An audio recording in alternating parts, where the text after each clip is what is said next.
Oh no, puge. Guys, tiga tuwa kami na sa sawang.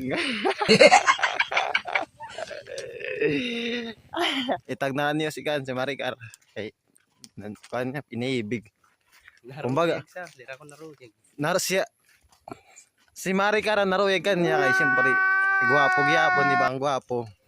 Kumbaga, handsome. Kaya, kunahin ka man, Maricar.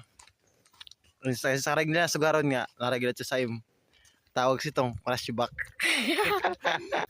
Guys, inanagyan tikat sa sawang. Medyo madalunot. Ay, inurano. Ito amo ngayon pagpakat to sa sawang na ito man nga daramulat nga na marigo hindi nga nami kami ng katupon ng mga kabataan nga tikat. Tapos pag imbod ko sunit nga lugar grabe gibay sayi nga ano mawas ito na kanya korte pero pag abot nga to gilinawit nga to tunog ko kay na ito man nga ubas. Damo yung mga di makulwan ng mga rock formation. Nga to sa parigon dito. Ngayon, titito kay nga tuwat. Ayo ano wala na wan sila. Para na no.